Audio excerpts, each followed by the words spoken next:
At 2 a.m., while I was sound asleep in my bed after taking my blood pressure medication, my daughter-in-law Diana crept silently into my room. I heard a strange noise, like something was being moved, but I assumed it was my cat, Princess, playing around the house. Never in a million years did I imagine it was my own daughter-in-law, sneaking in like a thief to steal from the woman who had welcomed her into her home with open arms. She took my purse from the nightstand, right next to the photograph of my late husband, and with her treacherous hands, she took my credit card. Then she tiptoed out like the criminal she had always been, a fact I'd taken 5 years to uncover. When I woke up this morning at 7 a.m., I had my usual cup of coffee and decided to check my bank account to pay the month's bills. My heart stopped. $18,000 had vanished from my account. $18,000 that had taken me years to save. I had worked as a seamstress until my fingers were gnarled from all the sewing, cleaned other people's houses on weekends, and sold tamales on the corner when my pension wasn't enough. Every dollar had been saved with sacrifice, depriving myself of small pleasures and wearing the same clothes for years so I would have a cushion in my old age. All of that money was gone in a single night. A first-class flight to Miami for $3,000, even though she had always claimed she couldn't afford bus fare. A luxury hotel for 4 nights, $2,000 per night. Jewelry from Tiffany & Co. for $8,000. Dinners at exclusive restaurants, shopping at expensive boutiques, 5-star spa treatments. My blood ran cold. My hands were shaking so much I almost dropped the phone. I checked the transactions over and over, hoping it was a bank error, a hacking, anything but the harsh, painful reality I was facing. All the purchases were made exactly during the hours Diana had been out of the house, between 2 a.m. and 6 a.m. She had told David she couldn't sleep and needed to go for a walk to relax. My God, how could I have been so naive? How did I not see the signs? Just last week, she had returned from Miami with a suitcase full of new clothes and sparkling jewelry, boasting about a surprise trip her new millionaire friend from social media had given her. A friend she had never mentioned before, had never introduced, and who it seemed only existed in her deceitful imagination. I ran to my son's room, my heart pounding so hard I thought it would burst out of my chest. My legs could barely hold me up. I knocked on the door desperately, first with my knuckles, then with the palm of my hand, shouting his name. "David! David, I need to talk to you right now. It's an emergency." My son opened the door 5 minutes later, looking sleepy and annoyed. He was wearing a wrinkled white t-shirt, and his hair was a mess. Behind him, Diana was fixing her hair in front of the mirror, wearing a red silk nightgown I had never seen before, one she likely bought with my money. "Mum, what's going on? It's 7 a.m. Why are you yelling?"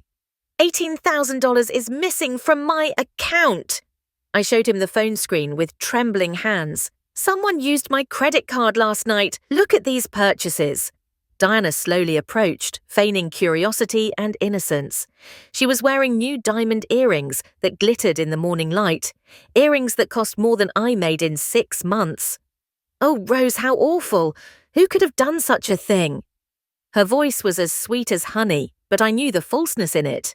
It was the same voice she used when she asked to borrow money she never paid back. "Diana," I said, looking her directly into her eyes, trying to control my breathing, "where exactly were you last night between 2 and 6 a.m.?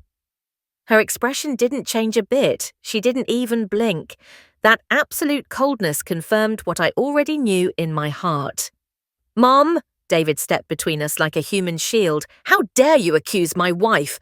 Diana was here all night. I was with her." "David, please, look at these transactions," I insisted, showing him the screen. "Look at these purchases. The flight to Miami, the hotel, the jewelry. Everything matches her trip from last week exactly." "That's enough," my son yelled at me, something he had never done in his 32 years. His eyes were filled with fury, as if I were his enemy, and not the woman who had given birth to him and raised him alone after his father died. "Stop accusing Diana. She would never touch your money. You're being paranoid, Mom. You need psychological help." The words hit me like a slap. My own son, my only son, the boy I had fed with my own hands when we had nothing, was calling me crazy in front of the woman who had robbed me. Tears burned in my eyes, not for the loss of the money, but for the double betrayal, for feeling that I had lost my son too. Diana had accomplished what she wanted. She had turned him completely against me. But then, in the midst of that gut-wrenching pain, I smiled. It was a smile that confused both of them, one that made Diana take a step back and David furrow his brow. They didn't know something that I did. The card she had used to rob me wasn't my main card with my true savings. It was a trap I had set 3 months ago, funding it with exactly $18,000 from a separate account. I had suspected her and was waiting for the perfect moment to unmask the viper who had entered my house. If you've ever experienced betrayal from someone close to you, if you've ever felt your own family turn their back on you when you needed them most, if you've been called a liar when you were speaking the purest truth, then you'll understand why what I did next left everyone speechless and changed our family forever. To understand why my daughter-in-law, Diana, hated me so much, I have to tell you how it all began. 5 years ago, when David first introduced her to me, I was excited to meet the woman who had captured my only son's heart. David had been alone for so long after a toxic relationship that had lasted 3 years and nearly destroyed him emotionally. His ex-girlfriend, Tiffany, had manipulated him, taken money from him, and cheated on him multiple times until he finally found the strength to end that unhealthy relationship. I had cried with him on so many nights, comforting him when he came home broken, making his favorite meals to cheer him up. So when he told me he had met someone special, my heart filled with hope. "Mum, I want you to meet Diana. She's different from all the women I've ever known. She's sweet, she works hard, and she comes from a humble family just like us." The first time Diana set foot in my house, she arrived with a bouquet of yellow flowers and a smile that seemed sincere. She wore a simple dark green dress, scuffed but clean shoes, and spoke respectfully about her family. She told me she was the oldest of 4 siblings, that her mother cleaned offices and her father was a bricklayer. "Mrs. Rose," she said, taking my hands, "I want you to know that I love your son with all my heart. I would never hurt him like he was hurt before." I wanted to believe her. God knows how much I wanted to believe her. For the first few months, Diana seemed like the perfect daughter-in-law. She would come over on Sundays to help me with dinner. She brought me small, inexpensive but thoughtful gifts. She listened to my stories about when David was a little boy. She even offered to help me with grocery shopping when my legs ached. But I had decades of experience reading people. Working as a seamstress for 40 years, dealing with all sorts of clients, teaches you to spot the masks people wear. And something about Diana didn't quite add up. Small details that my son, blinded by love, didn't notice. The way her eyes would scan my house, evaluating and calculating the value of my few possessions. How she always asked about my savings with a curiosity that seemed innocent but made me uneasy. "Rose, you're so good with money. Where do you keep your savings? Which bank? I want to learn from you so I can be more organized with my finances." David always defended her. "Mum, Diana just wants to learn. Don't be so suspicious." But my mother's instinct, that sixth sense all women of my generation developed to survive, told me something was wrong. Things began to change subtly after they got married 3 years ago. The wedding was a small ceremony at the courthouse because, as Diana said, she didn't believe in unnecessary expenses. But I noticed her eyes light up when she saw my gift, $5,000 I had saved for 2 years to give them a good start to their marriage.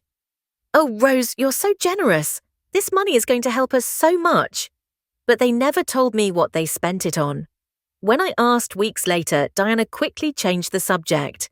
After the wedding, the Sunday visits became less frequent. First, every 2 weeks, then once a month, always with perfectly reasonable excuses: extra work, plans with friends, or exhaustion. "Mum, Diana works so hard all week, she needs to rest on Sundays," David would explain when I asked why they didn't come over.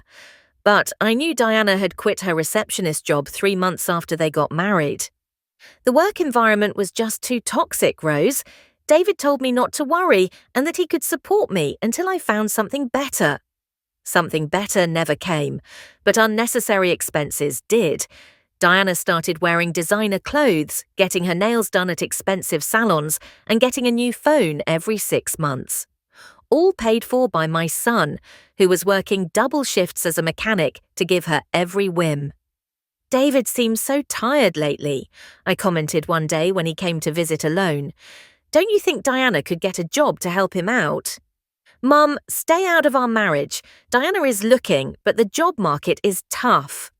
Tough to look for a job, but not to spend my son's money. I come from a different generation. My parents taught me that marriage is a partnership where both people contribute. When my husband died, David was only 12, and I had to work wherever I could to get by, sewing late into the night, cleaning houses, selling homemade food. I never expected someone else to support me, but Diana had grown up with a completely different mindset. For her, getting married meant finding someone to take care of her, and my son, with his noble heart and his fear of being alone again, had fallen perfectly into her trap. The first small theft happened a year ago. They had come over for dinner, and I had left my purse in the kitchen while I served dessert. The next day, when I went to pay at the supermarket, I realized $200 in cash I had saved was missing. I asked David if he had seen the money. "Mom, you probably spent it and don't remember. At your age, it's normal to forget things." My age? I'm 68, not 90. My mind is perfectly fine, and so is my memory.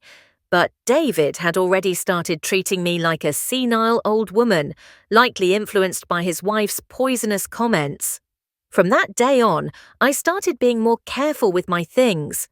I kept my purse in secure places, wrote down all my expenses in a notebook, and even took pictures of my bills before leaving the house. But Diana was smarter than I thought. The thefts became more sophisticated. Small amounts would disappear from my savings account, and strange purchases would appear on my bank statements. When I complained to the bank, they told me all the transactions had been authorized with my card and my personal PIN. The only person who knew my PIN was David, because I had given it to him for emergencies when I had my gallbladder surgery 2 years ago, and David had given it to Diana so she could help you if you need something urgent while I'm at work. Help me. What a cruel irony. For months, I tried to talk to my son about my suspicions. Every conversation ended the same way. Him defending his wife and me being labelled the paranoid, jealous mother-in-law who couldn't accept her son's happiness. "Mum, Diana makes me happy. Can't you just be happy for me?" Of course I wanted his happiness, but not at the cost of a manipulative person destroying our family and stealing my life savings. It was then that I decided to set the trap. If Diana was really a thief, I was going to unmask her once and for all. 6 months ago, I began to notice more drastic changes in Diana's behaviour toward me. She no longer bothered to feign affection when David wasn't around. Her smiles became forced, her responses were sharper, and she started implementing a subtle but effective strategy to distance me from my own son. It all started with seemingly innocent comments she would make to David about my mental health. "Honey, your mum asked me the same question 3 times yesterday. I think you should take her to the doctor. At her age, dementia can start without us even realizing it." "David, your mum told me she lost money again. She's always obsessed with someone stealing from her. That's not normal." "Honey, I don't like to tell you this, but your mum was so mean to me yesterday. She yelled at me for no reason. I think she's losing control of her emotions." Lies. Every one of those phrases was a calculated lie to sow doubt in my son's mind about my mental stability, and it worked perfectly. David started treating me differently. He spoke more slowly when he talked to me, as if I were a small child who didn't understand. He constantly asked if I had taken my medication. He repeated things 2 or 3 times to make sure I understood. "Mum, I'm perfectly fine. I don't need you to treat me like I'm mentally disabled." "Mum, no one is saying you're unwell. We just want to take care of you. Diana told me she saw you talking to yourself in the garden the other day." I wasn't talking to myself, I was talking to my cat, Princess, something I'd done for years. But Diana had twisted it to make me look like a crazy person who talked to ghosts. The invitations to family dinners began to dwindle. Before, David would call me every Friday to invite me for dinner on Sunday. Now, weeks would go by without a call. "Why wasn't I invited to Diana's birthday party?" I asked when I found out by chance that they had thrown a party. "Mum, it was just a small thing, just the 2 of us and some close friends. We didn't think you'd be interested in being with young people." Young people? I'm 68, not 105. And it was my daughter-in-law's birthday. Of course I was interested in being there, but Diana had managed to convince David that I was a social burden who made his friends uncomfortable. The gifts I bought for Diana for special occasions began to mysteriously disappear. "Oh, Rose, that's so sad. I can't find the bracelet you gave me for my anniversary. I think it must have fallen off somewhere, but don't worry, it's the thought that counts, a lie." That silver bracelet that cost me $300 later appeared in photos on her social media, but on someone else's wrist. She was either selling it or giving it away to her friends. When I tried to talk to David about it, he downplayed the situation. "Mom, they're just material things. The important thing is that Diana appreciated your gesture." But they weren't just material things. It was my hard work, my money earned with sacrifice, being thrown away like garbage by a woman who didn't value anything I did for her. The last straw was when Diana started inventing fake emergencies to get money from me. "Rose, I'm so sorry to bother you, but I have a horrible emergency. My mum was hit by a car and needs an urgent operation. Could you lend me $5,000? I'll pay you back in 2 months when I get my severance from my last job." Severance? She had quit. She hadn't been fired. And when I asked about her mother's health a week later, Diana acted confused. "What car?" "Oh, Rose, my mum is perfectly fine. I think you misunderstood something." I misunderstood. She herself had asked me for the money for the supposed operation. David, of course, took his wife's side. "Mum, you probably misunderstood what Diana said. She would never ask you for money for something fake." $5,000 I never saw again. When I asked for the money back 2 months later, Diana played the victim. "Oh, Rose, you know we're really tight on money right now. When we have it, we'll definitely pay you back." But she kept buying new clothes every week, getting a new phone every 3 months, and getting expensive beauty treatments. All with the money David earned working like a slave, and with the money she had stolen from me.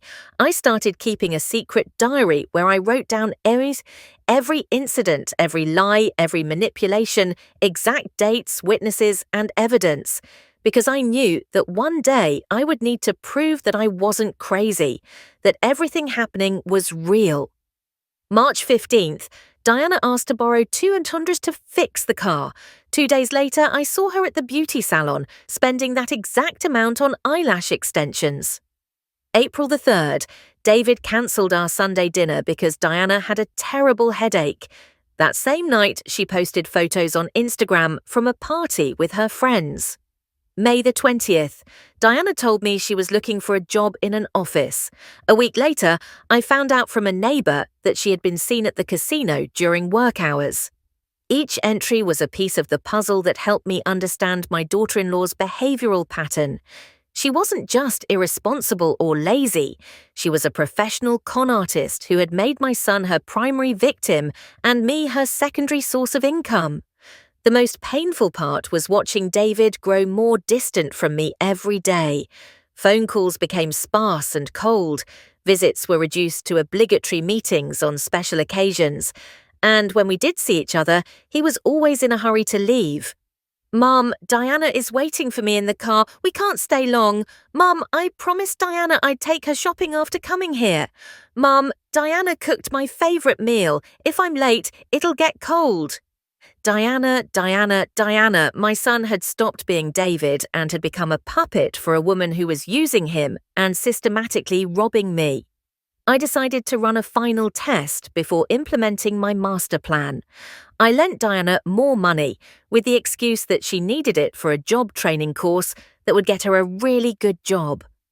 I swear on my mother, Rose, this money is an investment in our future. With this course, I'm going to get a high-paying job and we'll be able to pay you back everything we owe you. A week later, there was no course and no job, but there were new photos on Instagram. Diana at an expensive restaurant toasting with champagne that cost more than my son's daily wage. That was the final confirmation I needed. My daughter-in-law wasn't just a user. She was a systematic thief who had turned stealing from me into her full-time job.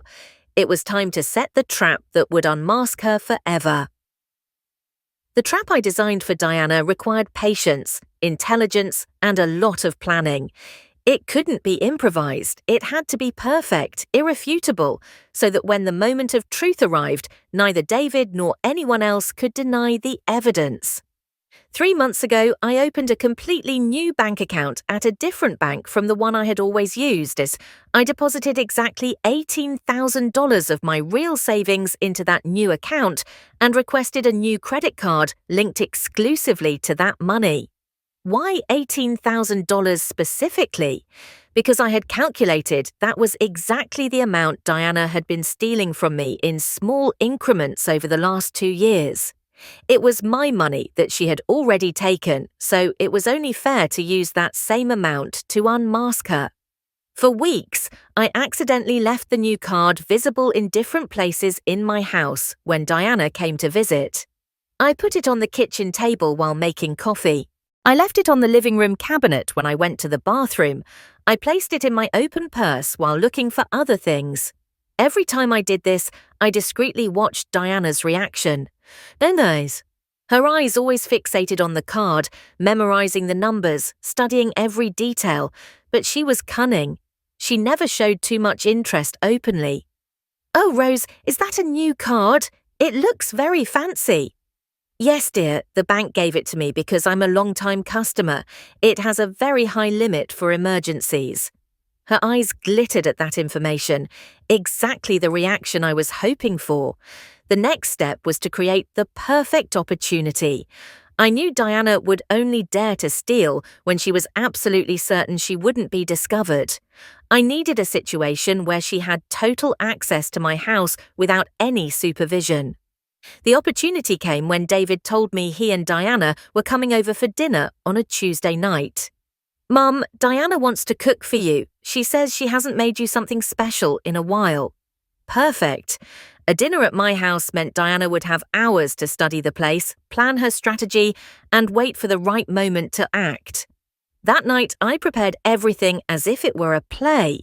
I left my purse on the nightstand in my bedroom with the trap card visible but not too obvious.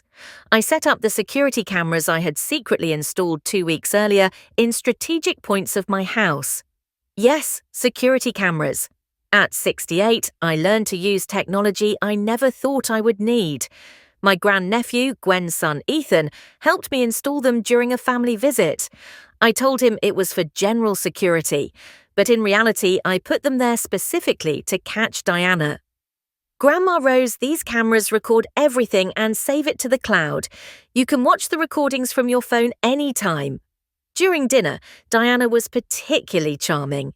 She cooked my favourite dish, set the table for me like a perfect daughter, and told me funny stories that made me laugh. It was the performance of her life, because she had probably already decided that this would be the night she would rob me. Rose, you're so thin. Are you eating well? Do you need me to bring you groceries? Oh, Diana, you're so thoughtful. David is lucky to have found you. Inside, every kind word she said to me was like a dagger, because I knew that while she was smiling to my face, she was already planning to rob me while I slept. After dinner, as I always did when they came to visit, I took my blood pressure medication and went to bed early. But that night, instead of taking my normal pills, I took only vitamins that looked identical. I needed to be completely alert to hear any movement in my house. At 10 p.m., David and Diana went to their room. I heard their voices whispering, then the sound of the TV, and then silence. At 11:30, I heard David's deep breathing. He always snored lightly when he was in a deep sleep. By midnight, everything was completely silent. At 1 a.m., I started to hear subtle movements, very soft footsteps in the hallway, the barely perceptible creak of a door opening slowly. My heart started beating so hard that I was afraid Diana could hear it from the hallway, but I kept my eyes closed and my breathing deep, faking the most convincing sleep of my life. At 2:05 a.m., I felt a presence in my room. Someone was moving silently near my bed. The almost imperceptible sound of my purse being opened, the rustling of paper or plastic being handled with extreme care. I kept my breathing deep and even, as if I were in the deepest sleep of my life. Every fibre of my being wanted to open my eyes and confront her at that moment. But I knew I had to let her complete the theft to have irrefutable evidence. After what seemed like hours but was probably only 10 minutes, the presence disappeared. I heard subtle footsteps moving away from my room, the sound of the door closing almost silently. I waited another 30 minutes before checking my purse with my phone's flashlight. The trap card was gone. I couldn't sleep a wink for the rest of the night. Every hour, I checked the bank notifications on my phone. At 3 a.m., the first authorized purchase arrived, $2,247 at Tiffany & Co. At 3:30, an authorized purchase for $5,230 at Louis Vuitton. At 4 a.m., an authorized purchase for $3,050 for a first-class American Airlines flight. At 5 a.m., an authorized purchase for $2,890 at the Fontainebleau Miami Beach Hotel. One after another, the notifications kept coming. My trap was working perfectly. Diana had taken the bait and was spending the $18,000 in a single night, believing she had stolen my real savings. At 6 a.m., when I heard David getting up for work, I pretended to wake up too. I came out of my room as if nothing had happened. I made coffee as I did every morning and greeted my son naturally. "Good morning, son. Did you sleep well?" "Yeah, Mum." Diana slept soundly too. She was so tired last night. Of course she was tired. She had spent 4 hours robbing me and making online purchases with my money. David left for work without suspecting a thing. Diana continued to sleep until 10 a.m. When she finally got up, she came into the kitchen with a radiant smile and in an excellent mood. "Good morning, Rose. What a beautiful day it is today." "Good morning, Diana. You look very happy." "I slept wonderfully. Your house is so peaceful and quiet." What nerve! She had just robbed me and had the audacity to compliment the tranquility of my home. "Rose, I just remembered that a friend invited me to Miami this weekend. It's a last-minute trip, but I think a change of scenery will do me good." "What a coincidence, Diana. How are you going to pay for that trip?" "Oh, my friend is very generous. She's paying for everything. I just have to get to the airport." Lie after lie after lie, but I already had all the evidence I needed. That same afternoon, Diana announced that she was going on a trip for a week. I need some time to relax and think about my future career. A week spending my money in Miami, living like a millionaire with stolen funds. But she didn't know that I had the security cameras, the bank recordings, and most importantly, the patience to wait for the perfect moment to unmask her in front of David. The time had come. The trap was sprung, and Diana had fallen exactly as I had planned. A week later, Diana returned from Miami, tanned, relaxed, and loaded with shopping bags that had clearly not been paid for by any generous friend. She arrived at my house on Sunday morning, radiant with happiness, acting as if she had just returned from a well-deserved vacation instead of a week of spending stolen money. Rose, I couldn't wait to see you, she said, hugging me with a false effusiveness that made me nauseous. Miami was incredible. My friend took me to the most beautiful places. David was there too, smiling like a love-struck fool to see his wife so happy and refreshed. He had no idea that her happiness had been financed with his own mother's money. Mom, don't you think Diana looks spectacular? The trip did her a lot of good. Yes, David, she looks very prosperous. Diana proceeded to show me photos of her trip on her phone, the luxury hotel she stayed in, the 5-star restaurants she dined at, the exclusive stores where she bought clothes and jewelry. It was all meticulously documented on her social media, as if she wanted to leave a paper trail of her crimes. Look, Rose, I loved this necklace so much that my friend insisted on buying it for me. It was a pearl necklace I immediately recognized because I had seen the exact transaction on my bank statement, $3,200 at Mikimoto. You have such a generous friend, Diana, don't you? Yes, she says I deserve beautiful things. Beautiful things paid for with my stolen money. Throughout the conversation, I remained perfectly calm. I didn't show a single hint of suspicion or annoyance. I needed both David and Diana to be completely relaxed and confident for what was to come next. Well, I'm so glad you enjoyed your trip. By the way, I have something to tell you both. What is it, Mom? Yesterday morning, I checked my bank account and discovered something very strange. Someone used my credit card last week and spent exactly $18,000. Diana didn't flinch. Her expression remained the same, smiling and relaxed. David, on the other hand, immediately went into protective mode. What, Mum? That's terrible.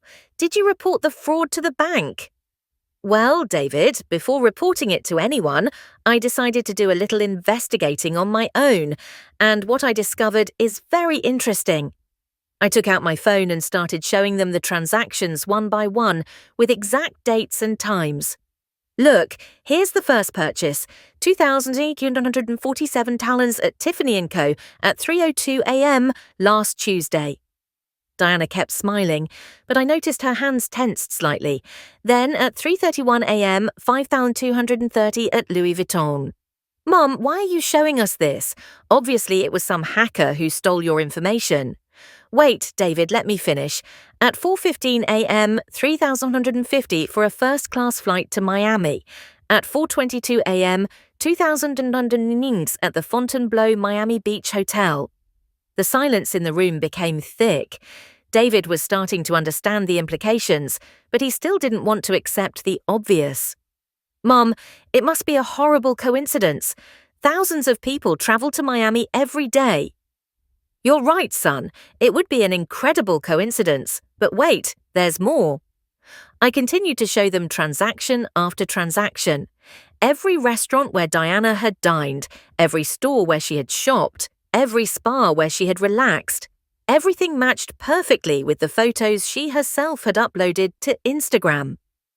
$1,200 at Joe's Stone Crab on Wednesday at 8:30 p.m.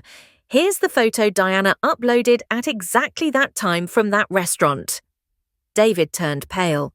His eyes moved between my phone screen and his wife's face, which had finally stopped smiling. 8:90s at the hotel spa on Thursday afternoon. Here's Diana's Instagram story receiving that exact facial treatment. Mom, David's voice came out as a broken whisper. $2,100 at Versace on Friday morning. The same red dress Diana is wearing right now. We all looked at the dress Diana was wearing, a dress that was clearly worth more than David's monthly salary. This has to be a mistake, David murmured, but he no longer sounded convincing, not even to himself. Diana, I said, looking her directly in the eyes, can you explain these extraordinary coincidences? For the first time in 5 years, I saw Diana speechless. Her mind was working frantically to find an explanation that could save her, but it was impossible. The evidence was overwhelming and irrefutable. Rose, this is all very confusing. I don't understand how my trip can match those charges. It must be some bank error or... I interrupted her with a voice she had never heard from me. a voice that was firm, serious, without a hint of the feigned kindness I had maintained for years. "Stop lying! It's no use anymore." David collapsed onto the couch with his head in his hands. "It can't be true. Please tell me it's not true."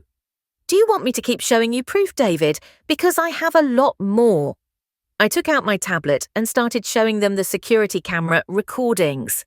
Diana entering my room at 2:05 a.m., Diana opening my purse, Diana taking the credit card and putting it in her pocket. "Security cameras?" David lifted his head, completely confused. "Since when do you have security cameras?" "Since my money started mysteriously disappearing, David. Since I realized there was a thief in my own family." Diana stood up abruptly, her face completely transformed. There was no trace left of the sweet and affectionate daughter-in-law. In her place, the real Diana had appeared, cold, calculating, and furious at being caught. "You set me up! That's illegal! You can't record me without my consent!" "In my house, I can put up any cameras I want, Diana. And stealing? That's illegal, very illegal." David finally looked up at his wife. "Diana, is it true? Did you really steal my mum's money?" The mask had fallen completely. Diana looked at him with contempt, as if David was stupid for asking that question. "And what if I did? Your mother has more money than she needs. She lives like a miser while we barely get by." "Barely get by?" I repeated slowly.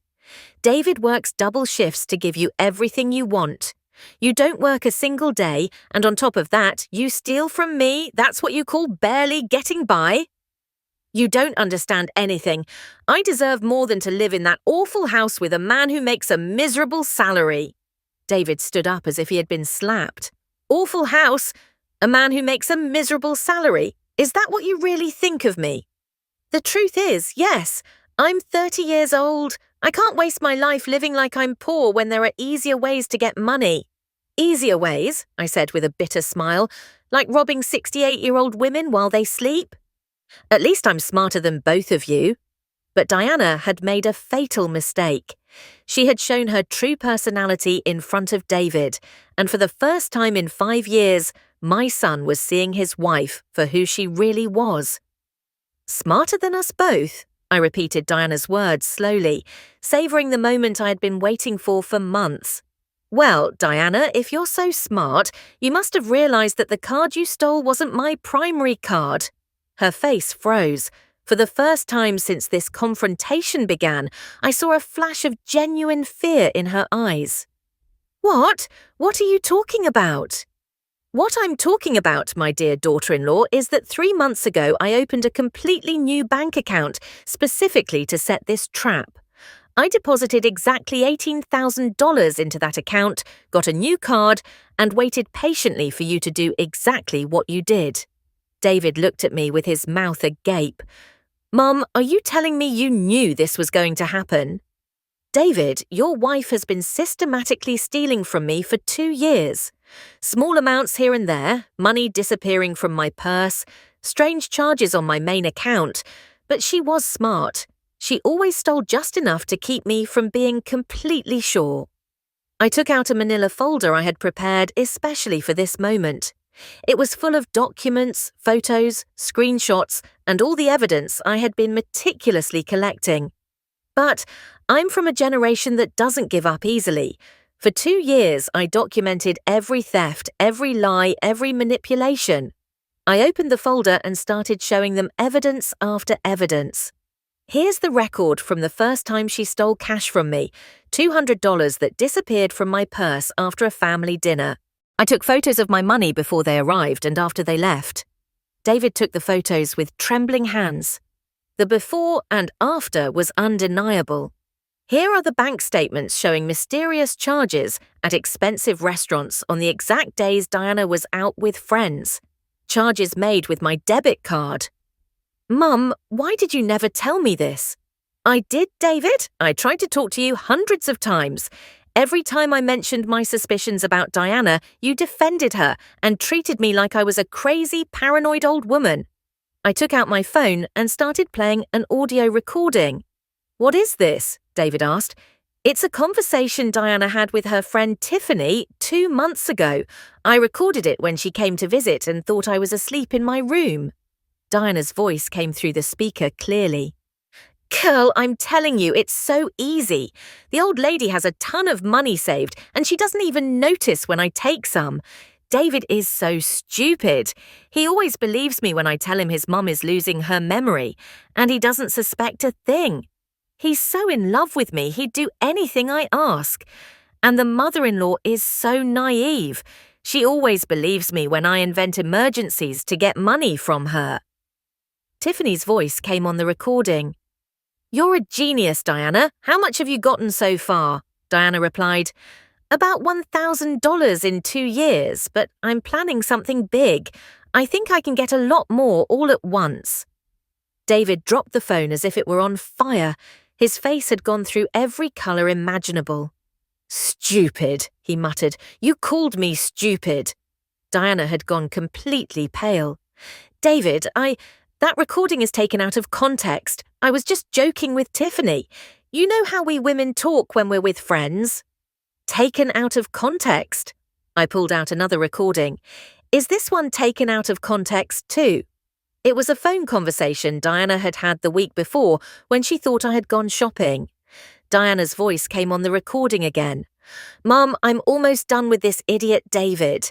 In a few more months, I'm going to take everything I can from the old lady and I'm going to divorce him. The house is in his name, but since we're married with community property, I'm entitled to half. And the mother-in-law has so much money saved. I'm sure she has at least $100,000 in secret accounts. When I get divorced, I'm going to sue her for emotional distress and get a settlement. A man's voice, her accomplice, came on the recording. You're so smart, honey, Diana replied. I have to be. I'm not going to waste my life being poor.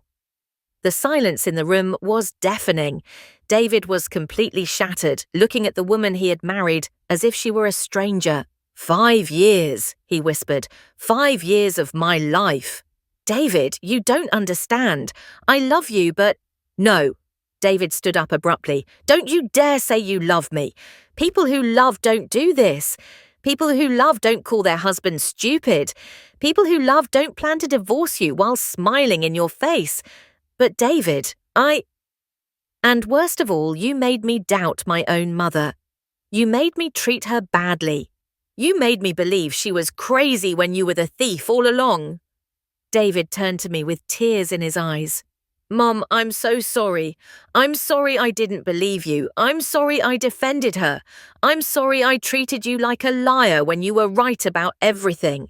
David, no, Mum, you were right about her from day one. Your mother's instinct told you something was wrong, and I was too blind to see it. Diana started to walk toward the door. I'm leaving. I'm not going to stay here to be humiliated. Not so fast, I said, blocking her path. First, you're going to give me back my $18,000, every single cent. I don't have to give you anything. That money doesn't exist anymore. Diana, I said with a smile she correctly interpreted as a threat. Are you going to give me my money back, or am I going to proceed with the criminal complaint for theft that I've already prepared? With all this evidence, you're going to spend several years in prison. The look of terror on her face confirmed that she had finally understood that her days of stealing and lying were over forever. The following days were like living in the middle of an emotional hurricane. David kicked Diana out of the house that same afternoon, but she didn't leave without creating the biggest drama I've ever seen in my life. This is a conspiracy, she screamed as she packed her things at top speed. You two planned all of this to destroy me. Rose, you're a manipulative old woman who can't stand to see her son happy. Diana, you destroyed yourself, I replied with a calm that infuriated her even more. I only documented your crimes. David, you can't do this to me. We're married. We're married in the eyes of the church. You have obligations to me. My son watched her pack with a mix of pain and disgust that broke my heart. In just a few hours, he had lost not only his wife, but also the image he had of the last 5 years of his life. "The only obligations I have to you," David said with a broken but firm voice, "are legal, and they're going to end when I divorce you." Diana turned to me with an expression of pure hatred. "This isn't over, Rose. You don't know who you're messing with." "Are you threatening me in my own home?" "I'm not threatening you. I'm promising you that you're going to pay for this." After she left, David collapsed on the couch and cried like I hadn't seen him cry since he was a child. He cried for the betrayal, for the lost years, for having been so blind, for having treated me badly while defending a woman who was using him. "Mum, how could I have been so stupid? How did I not see who she really was?" "David, love makes us blind. Diana was very good at manipulating. She made you believe you were happy while she was stealing your life away, piece by piece. But the signs were there. Her refusal to work, her excessive spending, the way she always had money for her whims, but never to help with the household bills. People like Diana study their victims, son. She knew exactly what buttons to push to keep you under her control. I thought the worst was over, but I was completely wrong. 3 days after Diana left, the retaliation began. First, it was phone calls at all hours of the night. The phone would ring at 2, 3, 4 a.m.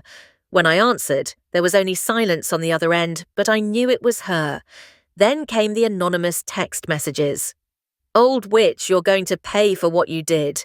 Your son is going to hate you when he knows the whole truth. Be careful when you go out alone." David wanted us to call the police immediately, but I knew we needed more solid evidence. "Mom, this is harassment. We can't let her intimidate you." "David, we still haven't recovered the money. If we pressure her too quickly, she might disappear, and we'll never see that $18,000 again." The situation escalated when Diana began spreading lies about me in the neighborhood. My neighbor, Gwen, stopped me on the street one morning. "Rose, is it true that you set a trap for your daughter-in-law to falsely accuse her of theft?" "What?" "Diana was here yesterday talking to several neighbors. She says you hated her because David loved her more than you, and you invented this whole story to separate them." "Gwen, you've known me for 20 years.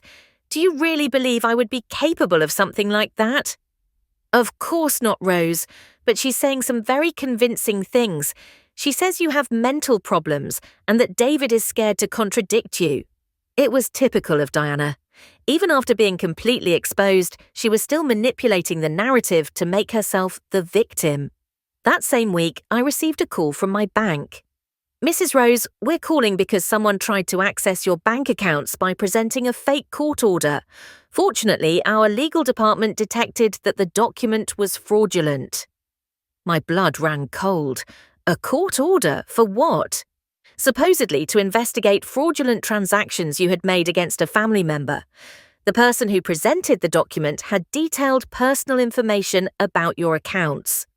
Diana was trying to steal my real savings using forged legal documents. The woman had no limits, but the worst was yet to come. David came to my house one night, completely distraught. "Mum, we have a huge problem." "What happened?" "Diana hired a lawyer. She's suing you for damages. She says the trap you set for her constitutes illegal entrapment, that you recorded private conversations without consent, and that you defamed her by showing the evidence to third parties. Can she do that?" "Her lawyer says she can. She's asking for $50,000 in compensation for emotional distress, and she's threatening to press criminal charges against you for invasion of privacy." I sat down slowly in my favorite chair, feeling the weight of the situation.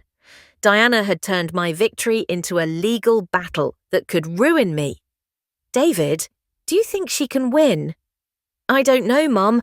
Her lawyer seems very confident. And the worst part is she's using our divorce as leverage. She says that if you drop the theft complaint and pay her the settlement, she'll agree to a quick divorce and won't ask for spousal support. But if we don't agree, she's going to fight for half of everything I have, including the house, and drag the process out for years." That night I couldn't sleep. I stayed awake, thinking about how Diana had managed to turn from a criminal into a victim, from a thief into a plaintiff. The next day, while I was having my morning coffee, I found something that changed everything. It was a letter that someone had slipped under my door during the night. A handwritten letter with a shaky handwriting that I immediately recognized.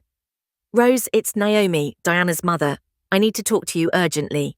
My daughter doesn't know I'm writing to you, but there are things you need to know about her, things that can help you. Please call me at the number below, but don't tell anyone about this letter, especially not your son. Diana can be very dangerous when she gets angry. Dangerous? Her own mother described her as dangerous. I read the letter 5 times, trying to decide if it was genuine or another one of Diana's manipulations, but something in the desperate tone of the words convinced me it was real. That afternoon, while David was at work, I dialed the number. Mrs. Naomi, it's Rose. Thank you for calling. We need to meet. There are things about Diana that no one else knows, things she's done before. Before? Rose, my daughter has been stealing and conning people since she was a teenager. You are not her first victim, and your son is not her first husband. My heart stopped. What do you mean, her first husband? Diana was married before, 6 years ago, to an older man who had money. She left him in ruins and disappeared with all his savings. The man almost committed suicide. David knows this? Of course not. Diana told him she had had boyfriends, but never that she had been married. She is an expert at erasing her past and creating new identities. Why are you telling me this? Because I'm tired of watching my daughter destroy lives, and because I have something that can help you, something Diana doesn't know I have. What is it? Evidence of all her previous crimes, videos, documents, testimonies from other victims. It's all saved in a safety deposit box I opened when I found out she had gotten involved with you. For the first time in days, I smiled. Diana's mother had been documenting her own daughter's crimes, waiting for the right moment to stop her. Mrs. Naomi, I think you and I need to talk very soon. Rose, there's something else you need to know. Diana isn't working alone. She has accomplices, and they're coming for you. The line went dead, leaving me with more questions than answers, but also with the first real hope I had felt since this legal nightmare began. The war against Diana was far from over, but for the first time, I wasn't fighting alone. 2 days after Naomi's call, we met at a small cafe downtown. When I arrived, I immediately recognized the woman sitting at a table in the back. She was an aged version of Diana, but with eyes full of sadness instead of malice. Rose, she said, getting up to hug me, you don't know how long I've waited for this moment. Mrs. Naomi, I need to understand something. Why are you helping me? Diana is your daughter. Naomi sighed deeply, and her eyes filled with tears. Precisely because of that. Because she is my daughter, and I've seen what she has become. I have been waiting for years for someone to confront her in the right way. She took a small metal box and placed it on the table. Rose, inside this box is all the evidence I've been collecting for the last 10 years. Every one of Diana's victims, every crime, every lie, because I knew that someday I would need to stop her before she destroyed more lives. She opened the box and began to show me documents that left me speechless. This is Robert Peterson. Diana married him in 2018 when he was 62. He was a widower who had just received an inheritance of $300,000 from his first wife. She showed me photos of the marriage, legal documents, and bank statements. In 8 months, Diana left him completely bankrupt. She stole everything from him using the same techniques she used with you. Small thefts at first, then psychological manipulation to get access to his accounts. What happened to him? He tried to commit suicide when Diana disappeared with his last cent. Fortunately, they found him in time, but he lost his house, his car, everything. He now lives in a nursing home for the indigent. I felt my stomach churn. And you knew all of this? Rose, I tried to stop her. I talked to Robert. I showed him evidence of my daughter's true character, but he was so in love that he didn't believe me, just like your son. Naomi took out more documents. After Robert, there were others. This is Mark Miller, a 45-year-old businessman. Diana stole $80,000 from him by pretending she needed money for an emergency medical treatment for me. For you? Diana told him I had terminal cancer and needed a very expensive operation abroad. Mark sent me flowers to the hospital where I was supposedly being treated. When the nurses told him there was no patient with my name, he started to get suspicious. What happened? Diana disappeared before he could confront her. She changed cities, changed her name on social media, and started a new life. That's how she met your son. The room started to spin. David had just been the next person on a long list of victims. Mrs. Naomi, why didn't you report your daughter to the authorities? Do you think I didn't try? But Diana is very smart. She always makes sure her victims don't have enough evidence, and when they do, she threatens to sue them for defamation, just like she's doing to you. Naomi took out a small recorder. But this time is different. This time I have this. She pressed play, and I heard Diana's voice on the phone. Mum, I'm almost done with that idiot David. In a few more months, I'm going to take everything I can from the old lady and I'm going to get divorced. Then I'm going to go live with Steve in Mexico with all the money. Steve? Yeah, my partner. He's the one who helps me forge documents and open fake bank accounts. He also gets me lawyers when things get complicated. And what if the old lady suspects something? She won't suspect a thing. These old people are so naive. And if she does suspect, I'm going to sue her until she's ruined. I've done it before, and it works perfectly. The recording continued for 20 more minutes, Diana confessing all her crimes, explaining her methodology, and laughing about her victims. When did you record this? 2 weeks ago, when she came to ask me for money for her lawyer. She thought I was home alone, but I had the recorder hidden because I knew that someday I was going to need this conversation. Mrs. Naomi, this is enough evidence to send her to prison. Yes, Rose, but I'm not going to give it to you for free. My heart stopped. What do you want in return? I want you to promise me that you're going to see this through to the end, that you won't accept any out-of-court settlement with Diana, and that you're going to make sure she faces the full legal consequences of what she's done. I'll get you in touch with all her previous victims so they can testify against her. It's the only way to ensure she never does this again.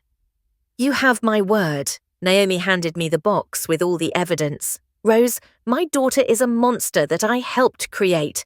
I couldn't stop her before, but I can help you stop her now. That same afternoon, I called the most aggressive lawyer I knew, attorney James Cooper, a specialist in fraud and embezzlement cases. He was expensive, but he had a reputation for never losing a case.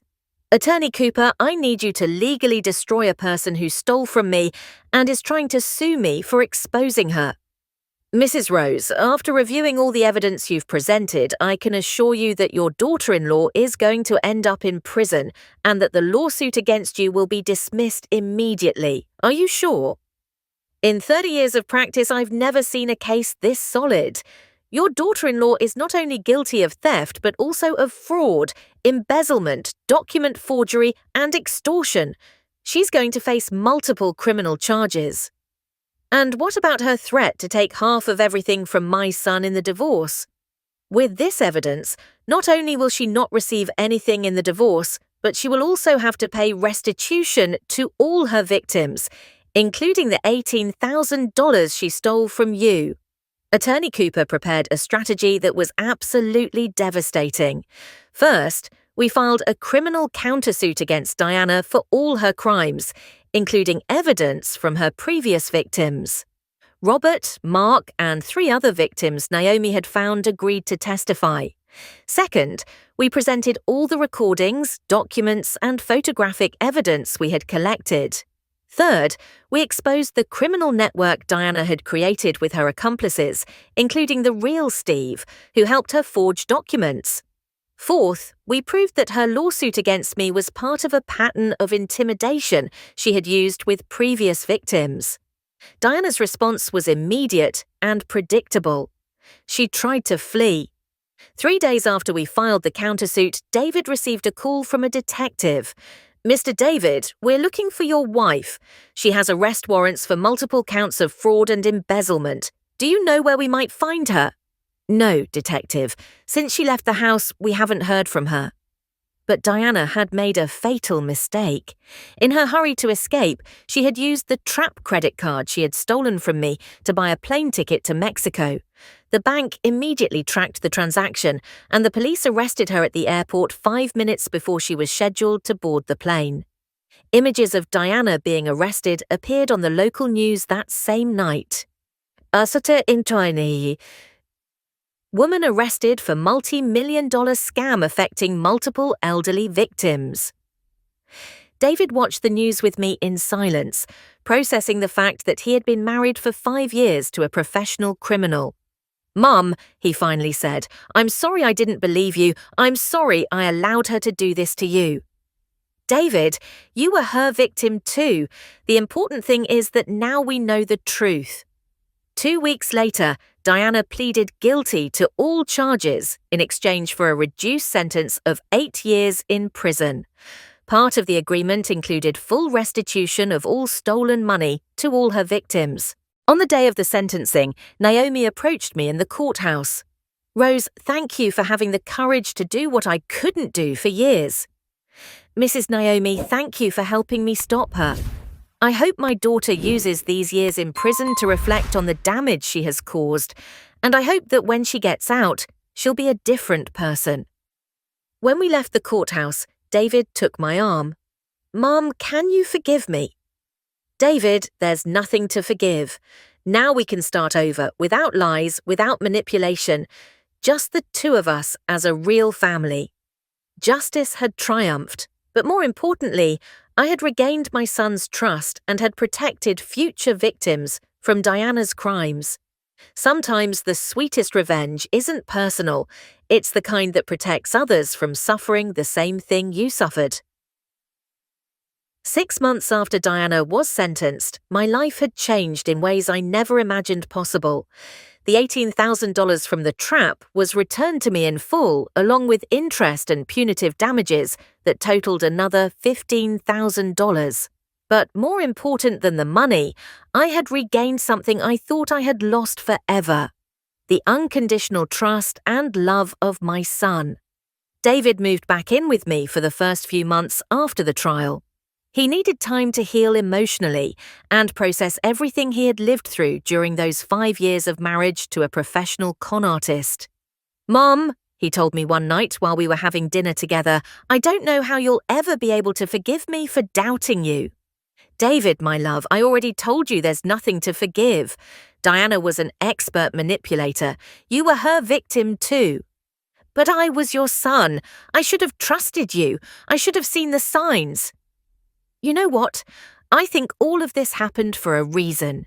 If you hadn't been so in love with her, if you had suspected her from the beginning, Diana probably would have disappeared before we could gather enough evidence to stop her.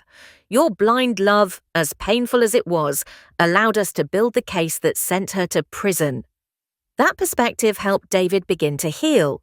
He started psychological therapy to process the manipulation he had suffered and slowly began to regain confidence in himself and his judgment.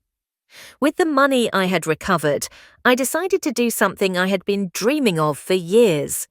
I opened a small sewing workshop in my house, something that would reconnect me with the passion I had had my whole life, but now without the financial pressure of having to survive. "Mum, are you sure you want to work again? You're 68 years old." "David, this isn't work, it's joy. I've always loved to sew, but for decades I had to do it out of necessity. Now I can do it for love." The workshop became something more than I had ever imagined. Women from the neighborhood started coming to learn how to sew, young mothers who needed to fix their children's clothes, and women my age who wanted a place to socialize while creating something beautiful with their hands. But the most special part of the workshop was when women who had gone through situations similar to mine started coming.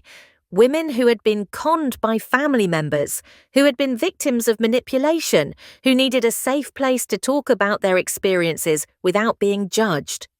Mrs. Rose, Gwen, my neighbour, told me one afternoon, "You don't know how important this place is to all of us. Here, we feel safe, heard and valued." The workshop became a kind of informal support group. As we sewed, the women shared their stories, gave each other advice, and grew stronger together. Some had been victims of phone scams, others of abusive family members, and others of manipulative partners. "Do you know what I learned from my experience with Diana?" I told them one day while we were working on a communal quilt. "Trusting our instincts isn't paranoia, it's survival." A woman named Tiffany, who had been conned by her own brother, looked up from her sewing. "But how do we distinguish between a real instinct and an unjustified fear?" Tiffany, when something doesn't feel right in our hearts, when there are inconsistencies we can't explain, when someone makes us feel crazy for questioning obvious things, those are real instincts. Naomi, Diana's mother, became a regular visitor to the workshop. At first I thought it would be uncomfortable, but she turned out to be one of the wisest and strongest women I had ever met. "Rose," she said one day while embroidering some napkins, "thank you for giving me the opportunity to do something good after all the harm my daughter caused. Naomi, you are not responsible for Diana's choices. You did the right thing by helping me stop her." "Yes, but as a mother, I will always wonder at what point I lost my daughter, at what point she became the person she became." Those conversations made me reflect deeply on motherhood, on how sometimes we love our children so much that we lose the ability to see their flaws, and other times we love them so much that we have the courage to confront those flaws when necessary. David started coming to the workshop on weekends, helping with repairs, moving furniture, and bringing tea and coffee to the ladies. Watching him interact with all those wise women filled me with pride. He was learning to value female strength in a way he never had before. "Mum," he told me one Saturday while we were organising coloured threads, "I think I understand why Diana disliked you so much from the beginning." "Why?" "Because you represent everything she never was and never will be. You worked honestly your whole life. You raised me with real values. You face problems head on instead of manipulating others to solve them for you." "David, Diana chose the easy path, but the easy path never leads to true happiness. Do you think she'll ever change?" "I don't know, son, but I hope these years in prison give her time to reflect on the damage she caused, not only to us, but to all her victims." Speaking of the other victims, one of the most gratifying things about this whole process was being able to help Robert, Diana's first husband. With the restitution he received from the lawsuit, he was able to leave the nursing home and rent a small apartment where he could live with dignity. "Mrs. Rose," he told me when he moved in, "you restored my faith in justice. I thought I would never recover a single cent of what that woman stole from me." Robert, we all deserve to live our golden years with respect and security. I decided to use part of the additional money I received from the lawsuit to create a small assistance fund for elderly fraud victims. It wasn't a lot of money, but it was enough to help people like Robert regain a little dignity after being victimized. The fund was administered through the workshop, and the women who participated helped identify cases where we could make a real difference in someone's life. A year after the trial, I received an unexpected letter. It was from Diana, from prison. "Rose, I know you probably don't want to read anything I have to say, but I need to try to explain some things." The letter continued for 3 pages. Diana explained her difficult childhood, her problems with drugs when she was young, and the decisions that had led her down the wrong path.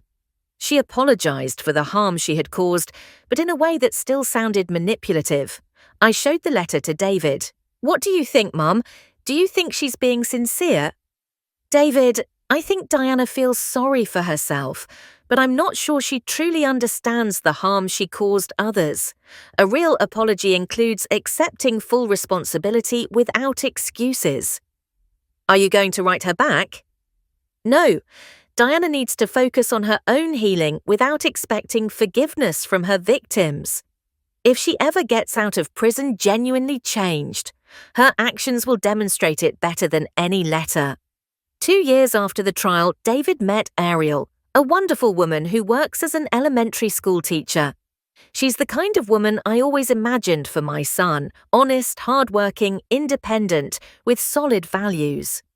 "Mum," David told me the first time he introduced her, "I want you to meet Ariel, and I want you to know that this time I'm taking things slow. I'm going to listen to my instincts and yours." I liked Ariel immediately, not because she was perfect, but because she was authentic. She had her own opinions, paid her own bills, and when she didn't agree with something, she said so directly instead of manipulating. "Mrs. Rose," she told me during our first dinner together, "David told me everything that happened with his ex-wife. I want you to know that I have a lot of respect for the relationship you two have, and I would never try to come between a mother and her son." Ariel, a woman who truly loves a man, doesn't try to separate him from the people who love him. She tries to become a part of that network of love. Now, 3 years after all this started, I can honestly say I'm happier than I've been in decades. My workshop is full of life and laughter every day. David is building a healthy relationship with a woman who deserves him. I've helped other fraud victims regain their dignity, and I've learned that age doesn't make us vulnerable. Experience makes us wiser. There are mornings when I wake up and can't believe everything that happened. There are nights when I still get angry thinking about all the years Diana stole my money while pretending to love me. But mostly, I feel at peace, because in the end, the truth always comes to light. Justice, even if it's late, comes for those who have the patience to wait for it and the courage to fight for it. To all the women who are listening to this story and who have gone through something similar, I want to tell you this: trust your instincts, document everything, don't be intimidated by legal threats. And remember that age gives us an advantage that young people don't have: the wisdom to know when something isn't right.